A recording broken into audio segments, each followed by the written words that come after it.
নাৰায়ণপুৰ ৰঙালী বিহু উদযাপন সমিতিক ধন্যবাদ জনাইছোঁ ইমান সময় আমাক দিয়াৰ কাৰণে। আপোনালোকে কেনেকুৱা পাইছে? আমাৰ গীত মাতবিলাক শুনি ভাল পাইছেনে?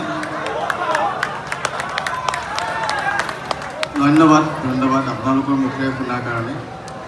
আচলতে আপোনালোকে জুবিন গাৰ্গক ইতিমধ্যে ন্যায় দিছে। আপোনালোকে ইমান মৰম কৰিছে, ইমান ভাল পাইছে, ইমান কান্দিছে। আজি মঞ্চত আহি এইটো এটা অকণমান 10-12 বছৰীয়া ল'ৰা কান্দি আছে অথনিৰ পৰা। আচলতে জুবিন গাৰ্গ কি আছিল? অকল গান গোৱাৰ কাৰণে আৰু ভাল পায়নি? নহয়, জুবিন গাৰ্গ এজন মানৱদৰ্শী শিল্পী আছিল, যাক আপোনালোকে দেখা পাইছে। তেওঁ লগ পাইছে, তেওঁ কৈছে মই বাঘ হয়। তেওঁ জুবিন গাৰ্গৰ লগত বহুত সময় কটাইছে। ইয়াত বহুত বিষয়ববীয়া আছে যিসকলে জুবিন গাৰ্গৰ লগত কথা পাতিছে, যথেষ্টখিনি সময় কটাইছে। গতিকে আপোনালোকে জুবিন গাৰ্গৰ প্ৰতি যিখিনি মৰম আমাক দেখুৱালে, তাৰ কাৰণে আমি চিৰকৃতজ্ঞ আপোনালোকৰ ওচৰত, নাৰায়ণপুৰবাসীৰ ওচৰত। ধন্যবাদ।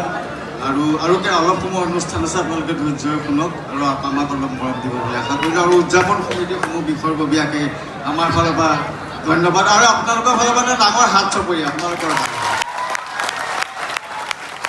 ধন্যবাদ ধন্যবাদ।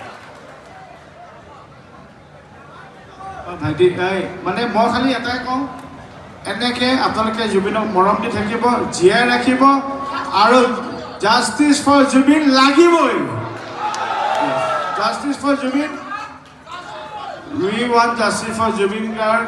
আমি অকল লিখি নাথাকোঁ, কৈ নাথাকোঁ, লৈ দেখাওঁ।